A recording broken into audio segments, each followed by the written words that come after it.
বিসমিল্লাহির রহমানির রহিম। নবম দশম শ্রেণীর প্রিয় শিক্ষার্থীবৃন্দ, সবাইকে শুভেচ্ছা জানিয়ে শুরু করছি নবম দশম শ্রেণীর সাধারণ গণিতের 17তম অধ্যায়ের পরিসংখ্যানের আজ 7 নম্বর লেকচার। তো গত লেকচার পর্যন্ত আমি গাণিতিক গড় এবং মধ্যমা নিয়ে আলোচনা করেছি। আজকে আলোচনা করবো আমি প্রচুরক নিয়ে।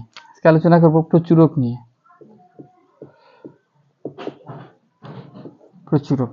তো প্রচুরক অর্থ হচ্ছে যেই মানটা বা যেই সংখ্যাটা সবচেয়ে বেশি বার আছে। প্রচুরক মানে কি প্রচুর থেকে এসেছে, যেই সংখ্যাটা সবচেয়ে বেশি আছে সেটাই হচ্ছে প্রচুরক। যেমন এখানে কিছু সংখ্যা যদি আমি লিখি, এখানে যদি কিছু সংখ্যা আমি লিখি, যেমন 17, 20, 22, 17, 23, এই জায়গাতে যদি আমি বলি যে কোন সংখ্যা সবচেয়ে বেশি বার আছে, এখানে 1, 2, 3, 4, 5টা আছে। 5টার মধ্যে এই যে 17 আছে এখানে 2 বার, আর কোন সংখ্যা কিন্তু এখানে 2 বার নাই। সুতরাং এখানে প্রচুরক হচ্ছে কত? 17। সুতরাং এই উপাত্তে প্রচুরক হচ্ছে 17। আবার এমন যদি হইতো যে 17 আছে 2 বার, আবার 20ও আছে 2 বার। এক সংখ্যা যখন 2 বার ছিল তখন কি সর্বোচ্চ বার ছিল সেটাই ছিল প্রচুরক। যেমন দুই সংখ্যা যদি এভাবে সমান হারে থাকে, যেমন 20 এখানে আছে একবার এবং এখানে আছে একবার, 20ও আছে 2 বার, 17ও আছে 2 বার, তাহলে এই ক্ষেত্রে হচ্ছে কি প্রচুরক 17 এবং 20। প্রচুরক 17 এবং 20 এই দুইটাই হচ্ছে প্রচুরক। আবার এমন যদি হইতো যে 17 আছে একবার, 20ও আছে একবার, তাহলে এখানে আসলে কোনো প্রচুরক নাই। তো আমি 20 এবং 17 দুইটা যদি সমান হারে থাকে, কেন বলছি যে দুইটাই প্রচুরক? আমি দেখছি যে নবম দশম শ্রেণীতে কিছু অঙ্কে দেয়া আছে যে একাধিক সংখ্যা যদি একটি নির্দিষ্ট সংখ্যক বার থাকে, যেমন এখানে 17 ছিল 2 বার, 20ও ছিল 2 বার, তাই 17 হচ্ছে প্রচুরক, 20ও হচ্ছে প্রচুরক, এই দুইটা সংখ্যাই হচ্ছে প্রচুরক। এই হচ্ছে একটা আনসার। আবার কোন জায়গায় আমি এবার দেখছি এরকম যে একাধিক সংখ্যা যদি একটি নির্দিষ্ট সংখ্যক বার থাকে, যেমন এখানে 20 ছিল 2 বার, 17 ছিল 2 বার, তাহলে কি কোনো একক সংখ্যার আধিক্য বা আধিপত্য ছিল না বিধায় এখানে প্রচুরক নেই বললেই ধরে নেওয়া হতো। তো যেহেতু 19-এ দেওয়া আছে যে 2টা বা 3টা সংখ্যা যদি একটি নির্দিষ্ট সংখ্যক বার থাকে, তাহলে এই সংখ্যাগুলোকে প্রচুরক বলা হয়। এটাই হবে সঠিক আনসার। তাহলে 17 এই 17 2 বার আছে এবং 20 ছিল 2 বার, 20ও 2 বার আছে, তাহলে 17 এবং 20 এই দুইটাই হচ্ছে প্রচুরক। তো প্রচুরক নির্ণয় করার জন্য আমাদেরকে সংখ্যাকে সাজাতে হয় না, যেরকম দেয়া থাকে ডাটা থেকেই আমরা প্রচুরক নির্ণয় করতে পারি। যখন আমরা নির্ণয় করব, উদাহরণ 13 প্রচুরকের সূত্রটাকে দেখি। উদাহরণ 13 এর খ নাম্বার প্রশ্নটা আনসার করব। আর ক নাম্বার প্রশ্ন হচ্ছে কেন্দ্রীয় প্রবণতা কাকে বলে। তো কেন্দ্রীয় প্রবণতা কাকে বলে এই বিষয়টা আমি যদি বলি, যেমন তোমার শ্রেণীতে যদি কিছু শিক্ষার্থী থাকে, শিক্ষার্থীদেরকে বয়স জিজ্ঞেস করতে, যেমন 9-10-এ সাধারণত 15-16 বছর বয়স থাকে, তো বয়স জিজ্ঞাসা করার পর কেউ বললো 17, কেউ বললো 16, কেউ বললো 15, কেউ বললো 16, বা আবার আরেকজন বললো 16, এইরকম দেখা গেছে। আবার বললো আরেকজন কিন্তু 15। এই যে দেখা গেছে যে প্রত্যেকের বয়স কি, এখান থেকে যদি আমি গড় নেই তাহলে দেখা যাবে কি 16, এই যে গড়টা কত হবে 16টা, দেখা গেছে যে প্রত্যেকের বয়স 16 এর কাছাকাছি, অর্থাৎ 16 থেকে একটু বেশি অথবা 16 থেকে একটু কম। এই যে 16 একটা কেন্দ্রীয় মান, এই কেন্দ্রীয় মান থেকে সামান্য বেশি এবং সামান্য কম, এই মানের আশেপাশেই প্রত্যেকের বয়স ঘুরপাক খাচ্ছে। অর্থাৎ এই যে 16 এর আশেপাশে, 16 থেকে একটু বেশি বা একটু কম, খুব বেশি 16 থেকে পার্থক্য নাই। অর্থাৎ এই জন্য 16 ধরা যায় প্রত্যেকের গড় বয়স, যদি 16 ধরলাম গড় বয়স 16ই হয়, 16 বছর, তাহলে এই 16কে কেন্দ্র করে কি প্রত্যেকের বয়স একটু কি করছে, 16 এর আশেপাশে আছে।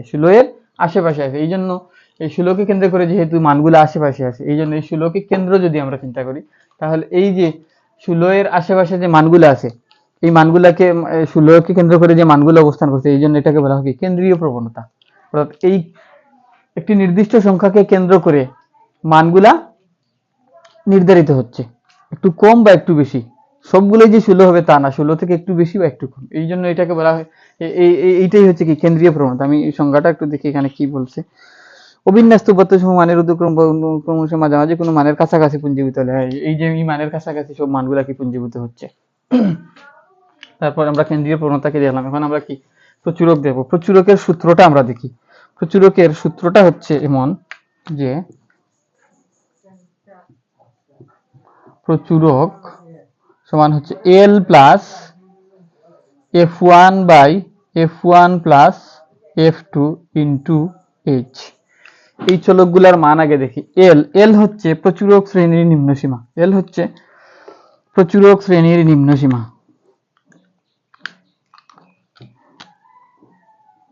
এল হচ্ছে কি প্রচুরক শ্রেণীর নিম্নসীমা। প্রচুরক শ্রেণীর নিম্নসীমা এবং f1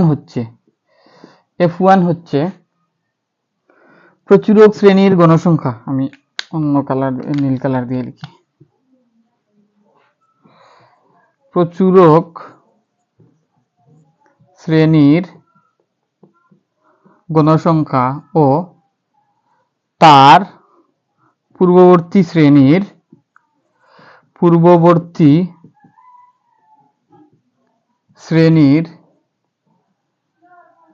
গণসংখ্যার পার্থক্য। তাহলে f1 হচ্ছে প্রচুরক শ্রেণীর গণসংখ্যা ও তার পূর্ববর্তী শ্রেণীর গণসংখ্যার পার্থক্য। প্রচুরক শ্রেণীর গণসংখ্যা এবং তার পূর্ববর্তী শ্রেণীর গণসংখ্যার পার্থক্য। f2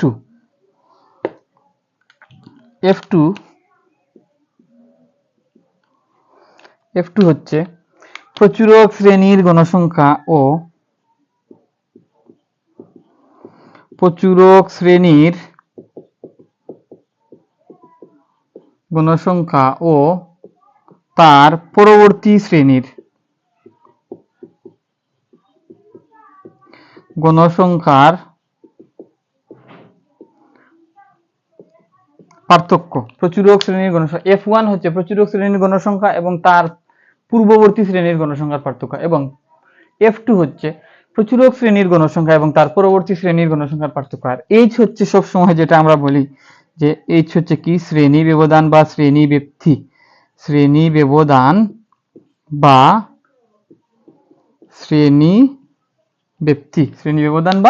শ্রেণী ব্যপ্তি। তাহলে প্রচুরকের সূত্রের যে ভেরিয়েবল বা চলকগুলা কোনটার কি নাম আমরা দেখলাম। এল হচ্ছে প্রচুরক শ্রেণীর নিম্নসীমা, f1 হচ্ছে প্রচুরক শ্রেণী এবং তার পূর্ববর্তী শ্রেণীর গণসংখ্যার পার্থক্য, এবং f2 হচ্ছে প্রচুরক শ্রেণী এবং তার পরবর্তী শ্রেণীর গণসংখ্যার পার্থক্য, এবং h হচ্ছে শ্রেণী ব্যপ্তি বা শ্রেণী ব্যবধান।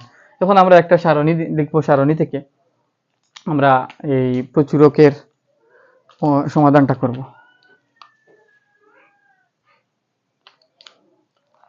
এই হচ্ছে আমাদের প্রশ্ন উদাহরণ 13 এর ক নম্বর কেন্দ্রীয় প্রবণতা কি বলছে। এটা হচ্ছে খ নাম্বারের উত্তর। এটা খ নাম্বারের আনসার। প্রচুরক নির্ণয় করো। তো প্রচুরক নির্ণয় করার জন্য আমরা যদি প্রশ্ন থেকে এইভাবে দেখেও যদি প্রচুরক নির্ণয় করার জন্য এই দুইটা সারণী আমাদের জন্য যথেষ্ট, নতুন করে কোনো এই কলাম তৈরি করতে হয় না, এই দুইটা কলামই যথেষ্ট। এই সারি দুইটাকে কলামে নিয়ে যাই। সারি দুইটাকে যদি আমরা কলামে নিয়ে যাই, 2 3 4 5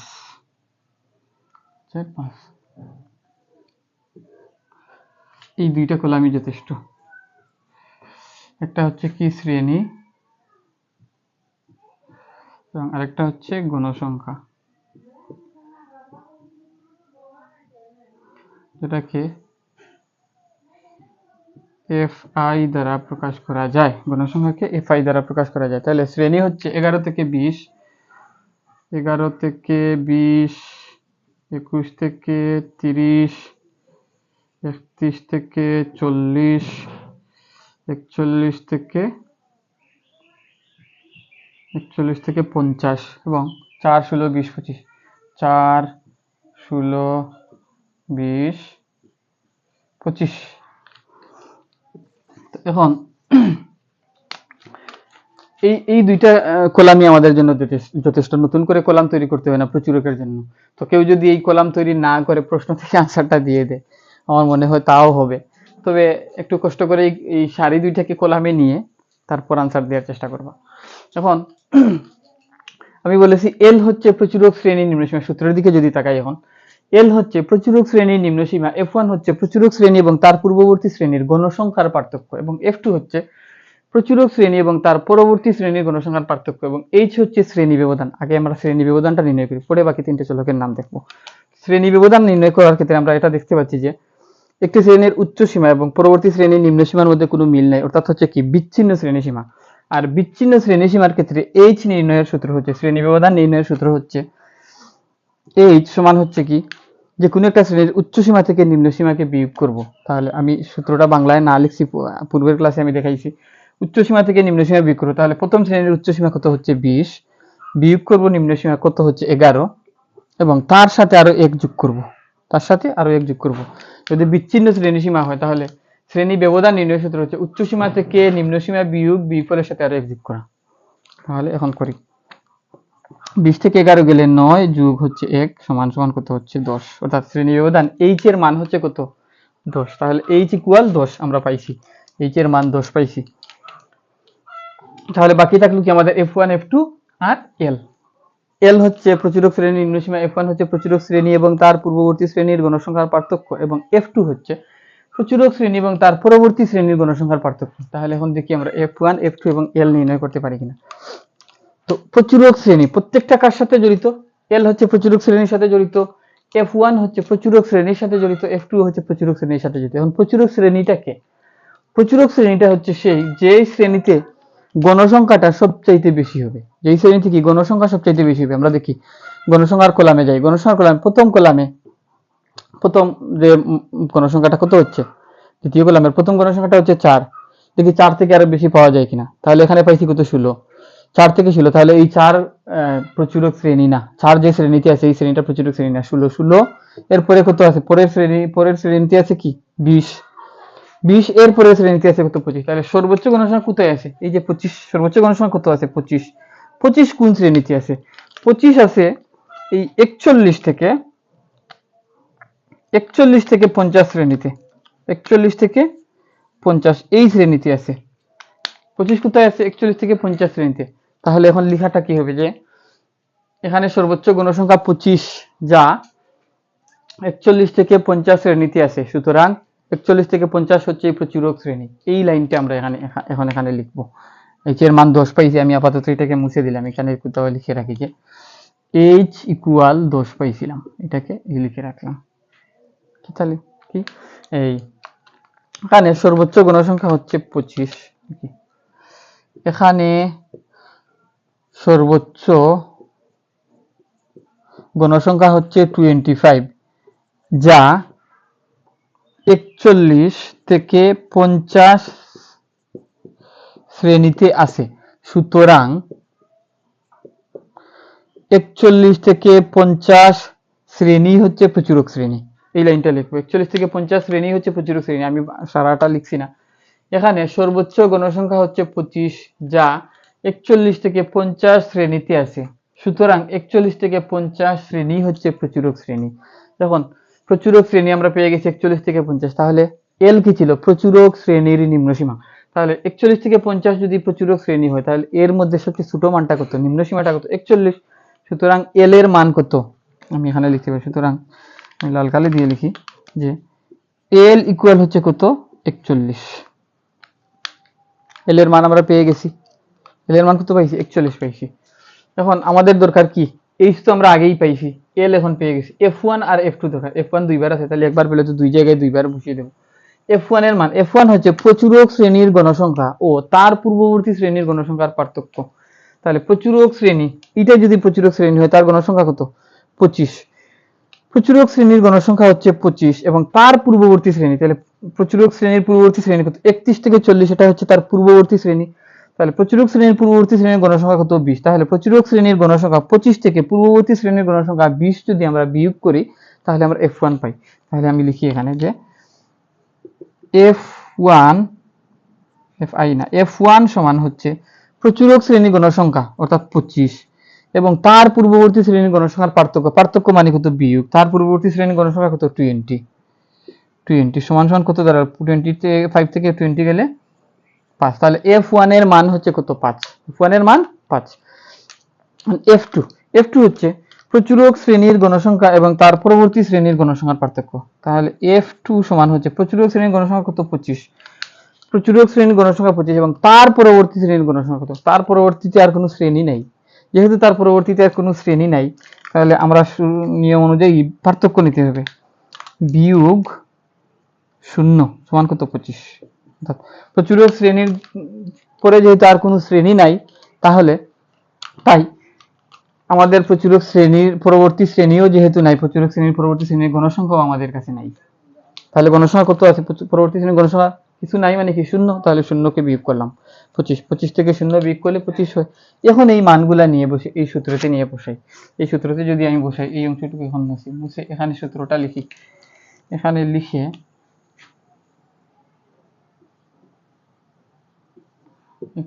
লিখে L plus f1 by f1 plus f2 into h।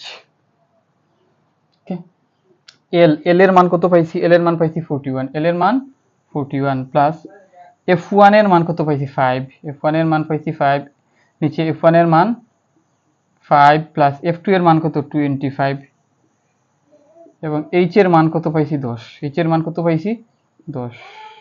ওকে, এখন হিসাব নিকাশ করি। 41 প্লাস 5 আর 10 যদি গুণ করি কত হয়? 50।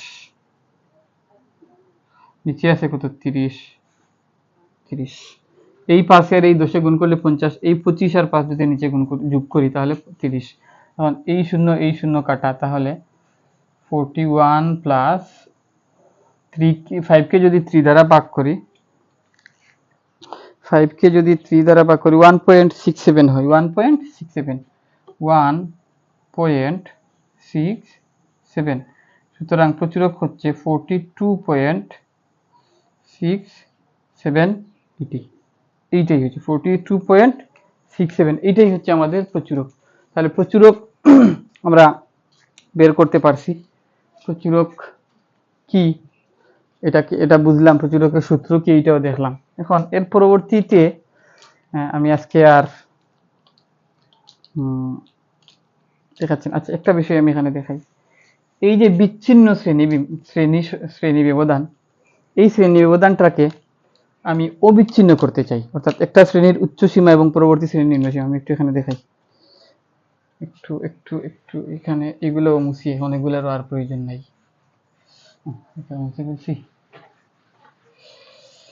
এই যে বিচ্ছিন্ন শ্রেণীসীমাকে আমি অবিচ্ছিন্ন শ্রেণীসীমা তৈরি করতে চাই। আমি এই বিষয়টাকে একটু ভালো করে বুঝাই। যেমন এখানে লেখা আছে কত, এই যে শ্রেণীটা আছে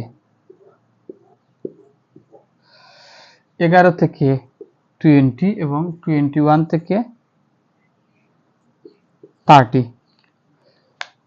এই শ্রেণীর উচ্চসীমা, প্রথম শ্রেণীর এটা হচ্ছে নিম্নসীমা, এটা হচ্ছে উচ্চসীমা। দ্বিতীয় শ্রেণীর এটা হচ্ছে নিম্নসীমা, এটা হচ্ছে উচ্চসীমা। তাহলে প্রথম শ্রেণীর যে উচ্চসীমা 20 এবং দ্বিতীয় শ্রেণীর যে নিম্নসীমা, এই দুইটার মধ্যে কি কোনো সম্পর্ক নাই? এক পার্থক্য আছে। এই দুইটার মধ্যে পার্থক্য আছে। তো আমি চাই এই দুইটার মধ্যে পার্থক্য না থাকুক, অর্থাৎ প্রথম শ্রেণীর উচ্চসীমা এবং দ্বিতীয় শ্রেণীর নিম্নসীমা এই দুইটা মান একই হোক, অর্থাৎ অবিচ্ছিন্ন থাকুক। তাহলে অবিচ্ছিন্ন থাকুক এই জন্য কি করতে হবে? আমি এটা হচ্ছে শ্রেণীসীমা, এটা হচ্ছে অবিচ্ছিন্ন শ্রেণীসীমা নামে আরেকটা শ্রেণী তৈরি করতে হয়। আমি লিখি যে ও বিচ্ছিন্ন শ্রেণীসীমা। সীমাটা লিখলাম না, অবিচ্ছিন্ন শ্রেণী। কিভাবে তৈরি করতে হয় এটা সূত্রটা আমি বলি। এটা সূত্র হচ্ছে, আমি অবিচ্ছিন্ন শ্রেণীসীমা আমার প্রয়োজন তৈরি করার জন্য আমাদেরকে করতে হবে কি, যে একটা শ্রেণীর উচ্চসীমা থেকে পরবর্তী শ্রেণীর নিম্নসীমা বাদ। আমি এখানে লিখি যে এক নাম্বার এখানে লিখে দিই। 1 নাম্বার, যে কোনো শ্রেণীর উচ্চসীমা থেকে, যে কোনো শ্রেণীর উচ্চসীমা থেকে তার পরবর্তী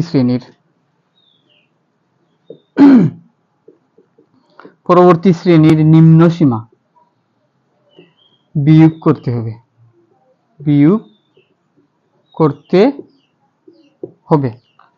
তাহলে যে কোনো শ্রেণীর উচ্চসীমা, এই কথাটাকে হাইলাইট করে, যে কোনো শ্রেণীর উচ্চসীমা থেকে তার পরবর্তী শ্রেণী, যেই শ্রেণীটা নিবা, যেই শ্রেণীর উচ্চসীমা নিবা এর পরবর্তী শ্রেণী নিম্নসীমা নিবা। নিম্নসীমা কি করবা? বিয়োগ করবা, 1 নাম্বার। 2 নাম্বার হচ্ছে বিয়োগফলকে চিহ্ন মুক্ত করবা, চিহ্ন মুক্ত করব, 2 নাম্বার। 3 নাম্বার হচ্ছে বিয়োগফলকে, যেমন আমি এখানে দেখাই, একটা শ্রেণীর উচ্চসীমা, এই শ্রেণীর উচ্চসীমা কত? 20, এবং এর পরবর্তী শ্রেণী যদি নেই, এর পরবর্তী শ্রেণীর নিম্নসীমা কত? নিম্নসীমা হচ্ছে 21, তাহলে 21। আমরা জানি 20 থেকে 21 বিয়োগ করলে আমরা কত পাই? -1 পাই। তাহলে দ্বিতীয় অপশনে কি করব? এটাকে চিহ্ন মুক্ত করব, অর্থাৎ এই যে মাইনাস আছে, মাইনাসটাকে উঠিয়ে দেব। তাহলে মাইনাসটিকে উঠিয়ে দিলে কত হয়? +1 হয়। তারপর বিয়োগফলকে চিহ্নমুক্ত করার পর বিয়োগফলকে 2 দ্বারা ভাগ করব, 2 দ্বারা ভাগ করব। তাহলে এই 1 কে যদি আমরা 2 দ্বারা ভাগ করি তাহলে কত পাই? 0.5 হয়, 0.5 হয়। তাহলে এটা হচ্ছে 3 নাম্বার স্টেপ। 4 নাম্বার স্টেপ হচ্ছে প্রত্যেক উচ্চসীমার সাথে, এই যে বিয়োগফল প্রত্যেক উচ্চসীমার সাথে যোগ করব এবং নিম্নসীমা থেকে বিয়োগ করব। তার মানে কি দাঁড়ালো? যেটা বড় আছে সেটাকে আরো বড় করব, আর যেটা ছোট আছে সেটাকে আরো ছোট করব। বড়কে বড় করব, ছোটকে ছোট করব, তেলা মাথায় তেল দেবো, আর দুর্বলকে আঘাত করব। এই বিষয়টা এরকমই আর কি, যে বড়টাকে আরো বড় করব আর ছোটটাকে আরো ছোট করব। তাহলে দেখি যে উচ্চসীমার সাথে বিয়োগফল উচ্চসীমার সাথে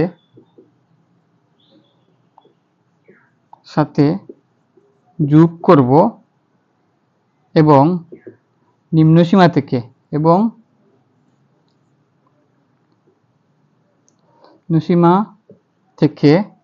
বিয়োগ করব।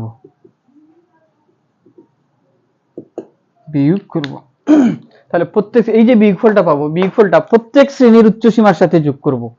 অর্থাৎ প্রত্যেক শ্রেণীর উচ্চসীমাকে, যেহেতু এরা এমনিতেই বড়, তাকে আরো যোগ করে আরো বাড়িয়ে দেবো তার মান। এবং নিম্নসীমা থেকে, প্রত্যেকটা নিম্নসীমা এমনিতেই ছোট, তাদের থেকে আরো বিয়োগ করে আরো ছোট করে দেবো। এই বিয়োগফলটাকে প্রত্যেকের সাথে বিয়োগ করবো। তাহলে এখন এটা যদি করতে চাই, 11 থেকে যদি আমরা 0.5 বিয়োগ করি তাহলে কত দাঁড়ায়? 10.5 হবে। আবার নিম্নসীমা এবং উচ্চসীমার সাথে যদি যোগ করি তাহলে 20.5 হবে। একই সাথে 21 থেকে যদি 0.5 বিয়োগ করি, যেহেতু এটা নিম্নসীমা, তাহলে নিম্নসীমাটাকে ছোট করতে হবে, তাহলে 20.5 হবে। আবার 30-এর সাথে 30.5 এটা উচ্চসীমার সাথে যোগ করব। তাহলে এখন কি দেখা গেল? এই কাজ করার পরে দেখা গেল যে এই যে অবিচ্ছিন্ন শ্রেণীসীমা আমাদের তৈরি হয়ে গেছে, যে প্রথম শ্রেণীর উচ্চসীমা এবং দ্বিতীয় শ্রেণীর নিম্নসীমা, এই দুইটা কি হয়ে গেছে? মিলে গেছে। এইভাবে চাইলে আমরা বাকিগুলো করতে পারি। যেমন আমি এখানে দেখাই যে তারপর কত আছে? 31 থেকে 40, তাই তো? এখন এই 31 থেকে 40, নিম্নসীমা যেহেতু 31, তার থেকে যদি 5 বিয়োগ করি তাহলে কত হবে? 30.5 হবে। এবং 40-এর সাথে যদি, যেহেতু উচ্চসীমা 40, তাহলে আরো 5 যোগ করবো, তাহলে 40.5 হবে। এখন এর পরেরটাও যদি করি, এর পরেরটা কত হচ্ছে? 41 থেকে 50, এটা নিম্নসীমা কত হচ্ছে? 41, তার নিম্নসীমা থেকে 0.5 বিয়োগ করব, তাহলে 40.5 এবং 50-এর সাথে যোগ করব 50.5, উচ্চসীমার সাথে যোগ করব। তাহলে এখন কি দেখা যাচ্ছে? এই শ্রেণীর নিম্নসীমা, উচ্চসীমা এবং এর পরবর্তী শ্রেণীর নিম্নসীমায় মিল আছে। এই শ্রেণীর উচ্চসীমা এবং পরবর্তী শ্রেণীর নিম্নসীমার মধ্যে মিল আছে। এই যে মিল তৈরি করা, এইটার জন্য এই 4টা নিয়ম ফলো করতে হবে। এই 4টা নিয়ম আমাদেরকে ফলো করতে হবে। প্রথমটা কি? যে কোনো শ্রেণীর উচ্চসীমা থেকে পরবর্তী শ্রেণীর নিম্নসীমা বিয়োগ করব। তাহলে ওই শ্রেণীর উচ্চসীমা হচ্ছে 20, আমি যদি 30 নিতাম ওই শ্রেণী, তাহলে ওই শ্রেণীর 30 থেকে এর পরবর্তী শ্রেণী হচ্ছে এটা নিম্নসীমা কত? 31। 30 থেকে 31 বিয়োগ করলে -1 আসতো। বিয়োগফলকে চিহ্ন মুক্ত করতাম, অর্থাৎ -1 কে মাইনাসটা বাদ দিয়ে শুধু 1 বিবেচনা করতাম। 3 নাম্বার, এই চিহ্ন মুক্ত করার পর এটাকে কি করব? 2 দ্বারা ভাগ করব। 2 দ্বারা ভাগ করে 0.5 পেয়েছি। এখন 0.5 পাওয়ার পর 4 নাম্বার স্টেপে প্রত্যেকটা উচ্চসীমার সাথে এই 0.5 যোগ করব, অর্থাৎ বড়টাকে বড় করব, তেলা মাথায় তেল দেব এবং প্রত্যেকটা নিম্নসীমাকে কি করব? বিয়োগ করব। প্রত্যেকটা নিম্নসীমা থেকে বিয়োগ করব, এই যে বিয়োগফলটা বিয়োগ করব, অর্থাৎ দুর্বলকে আঘাত করব, দুর্বলকে আরো দুর্বল করব, এরকমই আর কি। তেলা মাথায় তেল দেব আর দুর্বলকে আরো দুর্বল করব। তো এই হচ্ছে আমাদের প্রচুরক নিয়ে আলোচনা। তো পরবর্তী লেকচারে আমি এই গ্রাফ নিয়ে আলোচনা করব। ঘনসংখ্যা বহুভুজ, আয়তলেখ, ঘনসংখ্যা বহুভুজ এবং অজীব রেখা, এই তিনটা গ্রাফ আছে আমাদের। তো এই তিনটা গ্রাফ আলোচনা করব। পরে 2-3টা লেকচার লাগবে আলোচনা করতে গ্রাফ নিয়ে। তো এরপরে আমরা অনুশীলন এই তিনটা টপিক নিয়ে আলোচনা করলে, এই যে থিওরিটিক্যাল যে আলোচনাগুলো সবগুলো অলরেডি শেষ, অর্থাৎ গড়, মধ্যক, প্রচুরক, এই তিনটা টপিকের যত যা আছে ইচ এন্ড এভরিথিং আমি আলোচনা করছি। তখন এই গ্রাফের বিষয়টা রয়েছে। গ্রাফের বিষয়টা হচ্ছে আয়তলেখ, ঘনসংখ্যা বহুভুজ এবং অজীব রেখা, এই তিনটা গ্রাফ আমাদেরকে আঁকতে হয়। তো এগুলো আঁকতে গিয়ে আমাদের এই যে বিচ্ছিন্ন শ্রেণীসীমা এবং অবিচ্ছিন্ন শ্রেণীসীমা, এই টপিকটা আমাদের কাজে লাগবে। এই জন্য এটা আমি এখন শিখাইছি। গ্রাফ আঁকতে গিয়ে আমাদেরকে এই যে বিচ্ছিন্ন শ্রেণীসীমা থেকে অবিচ্ছিন্ন শ্রেণীসীমায় আমাদেরকে নিয়ে যেতে হবে, তারপর আঁকতে হবে গ্রাফ। তো আমরা এই বিষয়টা এখন দেখলাম। পরের লেকচারে আমি আবার আরো ভেঙে দেখাবো, অসুবিধা নাই। তো এই পর্যন্ত সবাইকে ধন্যবাদ জানিয়ে বিদায় নিচ্ছি। সালামু আলাইকুম।